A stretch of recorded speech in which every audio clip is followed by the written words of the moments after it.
ভাতৰ হোটেল ক'ত পায় আমাক সস্তাত মানে বেছিকৈ পাব লাগিব না তামাম দবাব লাগব না তামাম দবাব লাগব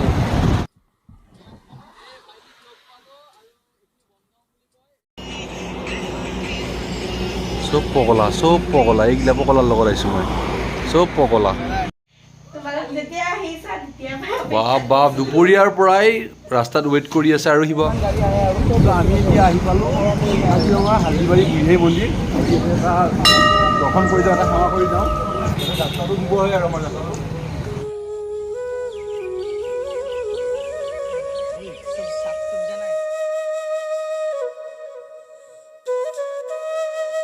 যিটো এটা জ্বালা কালা কচিয়ে চা এই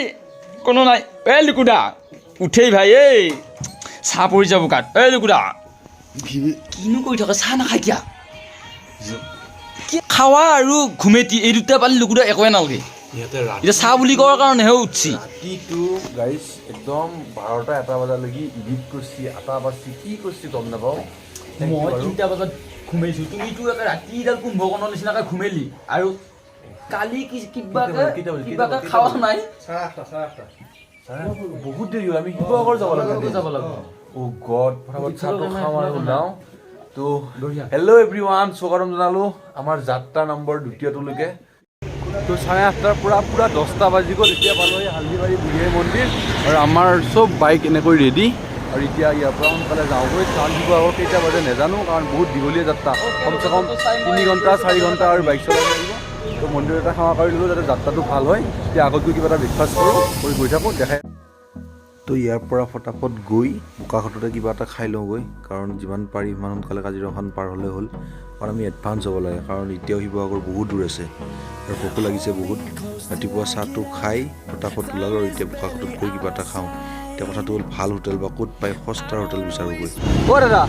এই এটা ভাতৰ হোটেল ক'ত পাম ভাতৰ হোটেল বিচাৰি আছোঁ বোকাখাটত এতিয়া বৰ্তমান পালোঁ বোকাখাট এতিয়া ইয়াৰ পৰা যদি পাৰিলে ইয়াত ভাতটো খাই লওঁ আৰু ইয়াতে গাড়ী আহি আছে বাৰু পাৰিলে ভাতটো খাই লৈ আমি একদম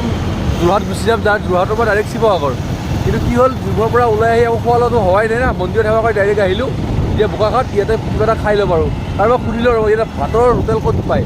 আমাক সস্তাত মানে বেছিকৈ পাব লাগিব না তামাম দবাব লাগব না তামাম দবাব লাগব ভাতৰ সন্ধানত বোকাখাটত কইনা পেৰা বিচাৰি আমি ভাত বিচাৰি আছোঁ ভাত একদম তামাম দবাব লাগব না বিচাৰি পাবহি এখন হোটেল কিন্তু হোটেলখন সৰু কিন্তু সৰুতে মায়া কৈছিল সৰু হাবিতে বোলে বাঘ থাকে আৰু মই আপোনালোকক কওঁ যদি কেতিয়াবা বাহিৰত যায় ফুটপাথৰ হোটেলবিলাকত ভাত খাব ফুটপাথৰ হোটেলবিলাকক কি জানে বৰ আদৰ সন্মানেৰে ভাতবিলাক দিয়ে যিখিনি দিয়ে এতিয়া চাওক না কিমান ধুনীয়া এইটো ভাজি এতিয়া আমাৰ ঘৰৰ দেশী হয় আৰু এইটো হ'ল শাক ভাজি দিছে আৰু এয়া বহুত হেৰি বিচাৰিব না নোৱাৰি আৰু এইটো ব্ৰইলাৰৰ মাংস লৈছোঁ আৰু এয়া ভাত হ'ব এনেকুৱা টেষ্টি লাগিছে আৰু মই এনেকুৱা ভাত খাইছোঁ কালিতো দিনটো লঘনে আছিল কিন্তু সদায় এনেকুৱা সৰু সুৰা হোটেলবিলাকত অৰ্গেনিক বস্তু পায় ফ্ৰেছ নিজৰ বস্তুবিলাক দামী হোটেল এখন সোমাই যাব লগে লগে মছলা মাৰি দি দিব তো ইয়াৰ পৰা ফটাফটটো সোনকালে খাওঁ আৰু যিমান পাৰি ইমান সোনকালে গৈ চিপ খাব ল'ব লাগে তো বোকাখাটত ভাতকেইটা একদম টিপ টপ খাই ল'লোঁ লৈ এতিয়া গৈ আছোঁ শিৱসাগৰ অভিমুখে কিন্তু কথাটো হ'ল মই এতিয়া অলপমান মটৰ ড্ৰাইভ কৰিম মানে এতিয়া মোবাইলটো উলিয়াই কালি কৰোঁতে ভইচ হেৰিটো ভাল হোৱা নাই এতিয়া ডনৰ হেলমেটটো ল'লোঁ এতিয়া যিহে নাৰিকলৰ পুৰা এখন হেলমেট তো মাথা বিষাই গৈছে আৰু এতিয়া গৈ আছোঁ তো ইয়াৰ পৰা আৰু যোৰহাট আছে 158 মোটামুটি 1 ঘণ্টা লাগিব বুলি কৈছে গুগল মাতাই ডনে চাই পেলাই ক'লে কিন্তু আমি গুগল মাতাৰ আগত যাব লাগিব নহ'লে নহ'ব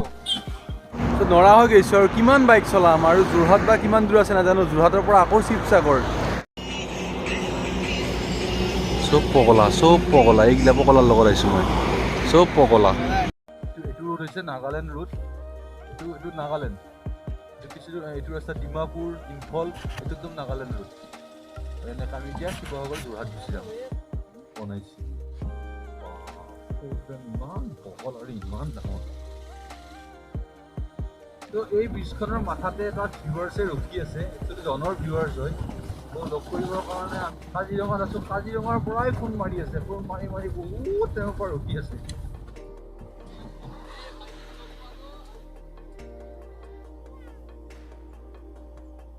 পথাৰত মাছ মাৰি আছে আগতে আমি সৰুতে আমাৰ দল বুলি জেগা এটা আছে তাতে এনেকৈ গৈছিলোঁ এনেকুৱাই দেহেতি মানে এনেকুৱা জাল চাল লৈ কি দিন আছিল এই গাড়ীখন দেখা পাই মোৰ টাৰ্জেন চিনেমাখনলৈকে মনত পৰিছে লোকসকলে চাইছে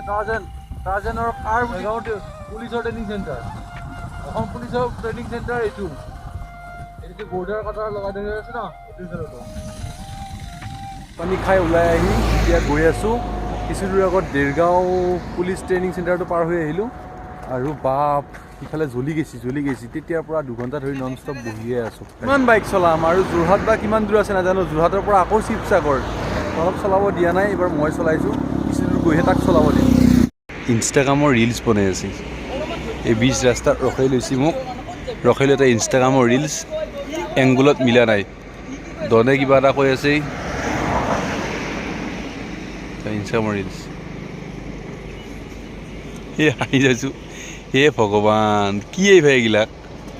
ঐ আহে ভাই যাওঁ শিৱসাগৰলৈকে যাব লাগব এই মোক কিয় ধন ধন মোক কিয় আনিছিলি ঐ ভাই যাওঁ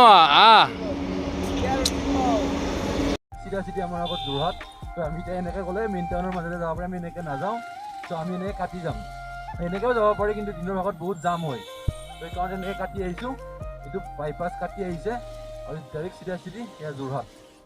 বাপ কিবা কৰি কিমান টাইমৰ মূৰত তলৰ ফালে জুই জ্বলি গৈছে জুই একদম জুই হৈ গৈছে আৰু আমি এতিয়া আহি পালোঁ এইটো ককিলামুখ ঘাটলৈ আৰু এইটোৱে হৈছে ককিলামুখ ঘাটত যোৱা ৰাস্তা আৰু ককিলামুখ ঘাট আমাৰ গোটেই অসমৰ লগতে ভাৰতৰ কাৰণে বিখ্যাত কাৰণ ককিলামুখতে আছে আমাৰ Bharat Ratna the forest man Yadav পায়েঙৰ ঘৰ ককিলামুখে এনেকৈ যায় তো ককিলামুখ ঘাটলৈ যোৱা ৰাস্তাটোৰ পৰা আৰু কিছু দূৰ মানে 2-3 কিলোমিটাৰমান আগত আছে নিমাতী ঘাটলৈ যোৱা ৰাস্তাটো মানে এইটো ৰাস্তাতে পৰে গোটেইখিনি আপোনালোক যদি যোৰহাট টাউনেৰে আহে তেতিয়াহ'লে অলপমান টান হ'ব কিন্তু ডাইৰেক্ট যদি বাইপাছ কাটি আহে ওলাবৰ কাৰণে বহুত সহজ ইয়াত লিখা আছে নিমাতী ঘাটলৈ এয়া নিমাতী ঘাট আৰু এনেকৈ যদি আপোনালোক যায় আগত পাব ব্ৰহ্মপুত্ৰ তাৰপিছত পাব পৃথিৱীৰ বৃহত্তৰ নদীদ্বীপ মাজুলী এই মাজুলীলৈ যোৱা যোৰহাটৰ ফালৰ পৰা যোৱা বাটটো হ'ল এইটো নিমাতী ঘাট তো এইবাৰতো বাৰু যাব নোৱাৰিম কিন্তু যদি পাৰোঁ নেক্সট খুব কম দিনৰ ভিতৰত আহিম চ' যোৰহাটৰ পৰা তিয়ক পালোঁ আহি আৰু ইয়াৰ পৰা সম্ভৱ আধা ঘণ্টামান লাগিব আৰু দনক চলাব দিছোঁ এইবাৰ নহ'লে তলৰ অৱস্থা একদম নোহোৱা হৈ গৈছে আৰু তাত যাই কিবা গৰম টকা বস্তু লৈ শুই থাকিব লাগিব আৰু ইয়াত তিয়ক পালোঁ ৰুদ্ৰসাগৰ তো শিৱসাগৰ এণ্টাৰ কৰিয়ে ৰুদ্ৰসাগৰত এই মাইনাহঁতৰ ঘৰত আহিলোঁ তেতিয়াৰ পৰা ৰখি আছিলা তোমালোকে বাপ দুপৰীয়াৰ পৰাই ৰাস্তাত ৱেইট কৰি আছে আৰু শিৱসাগৰ আহি পোৱাৰ লগে লগে তো তেওঁলোকক এড্ৰেছ দিলে সেইমতে আহি গ'লোঁ আৰু ৰখি থকা মেইন মানুহজন বাৰু আমাৰ হিৰো হ'ল এইটো তো আমি বাৰু লগত পন্তাহে হয় কিন্তু এতিয়া এওঁলোকে চাহৰ ব্যৱস্থা কৰিছে চাহটো খাওঁ আৰু চাহটো খাই ইয়াৰ পৰা ফটাফট যাওঁগৈ শিৱসাগৰ টাউনত ৰাতি ষ্টে কৰিম শিৱসাগৰ টাউনত আৰু তাত গৈ বাকীখিনি দেখাই আছোঁ এতিয়া চাহটো খাই লওঁ ফাইনেলি আমাৰ চাহ আহি গ'ল কি ধুনীয়া কাপত চাহ দিছে জানা তো চাহ আহি গ'ল আৰু এয়া মিঠাই চানা বিস্কুট দুখে ভাগৰে ৰুদ্ৰসাগৰৰ পৰা আহি পালোঁ ডাইৰেক্ট শিৱসাগৰ আৰু এতিয়া শিৱসাগৰতে থাকিম অংকুৰাজৰ ঘৰত ৰাজ হ'ল এটা সময়ৰ টিকটক ক্ৰিয়েটৰ য'ত নেকি ভাল টিকটক ক্ৰিয়েটৰ আছিল ন য'ত নেকি গোটেই অসমে ধুনীয়াকৈ জানিছিল কিন্তু এতিয়া টিকটক এতিয়া গুচি গ'ল বাৰু ইউটিউবৰটো অহা নাছিল কিন্তু এতিয়া নতুনকৈ আকৌ ইউটিউব হেৰি কৰিছে তো আছে আমাৰ লগত এয়া অংকুই যে আমাৰ এই গোটেই মানে পাল্লাত দিয়া গৰুৰ পালটোক যে ৰাতিটোৰ কাৰণে আমাক যে এই জেগাখন দিছে তাৰ কাৰণে বহুত ধন্যবাদ এইটো তাৰ কাৰণে ধন্যবাদ দিব নালাগে সেইটো মোৰ কৰ্তব্য হয় তোমালোকে ফুৰিবলৈ আহিছা লোৱাৰ ইমান দূৰৰ পৰা 400 কিলোমিটাৰ অতিক্ৰম কৰি এওঁলোকে বাইক ঠাণ্ডাখনত বাইক চলাই যদি আহিব পাৰিছে মোৰ ঘৰটো এদিন দিয়াত মোৰ একো আপত্তি নাই কৈ গৈছে কি গোটেই শিৱসাগৰখন ঘূৰাব মানে আমিতো বহুত বস্তু নাজানো আৰু এতিয়া ফ্ৰেছ হৈ ড্ৰেছ চেঞ্জ কৰি লৈছোঁ অলপ বাহিৰৰ পৰা আহোঁগৈ আৰু ভিডিঅ'টো ইয়াতে শেষ কৰিম যদি চাই ভাল পালে বাকীবিলাক কৰিব আৰু এটা মোৰ চেনেল আছে অংকুৰাজৰো যিটো নতুনকৈ খোলা ইউটিউব চেনেলটো লিংকটো মই ডেছক্ৰিপশ্যনত দি দিম আপোনালোকে চাব ঠিক আছে কাইলৈ লগ পাই আছোঁ চবকে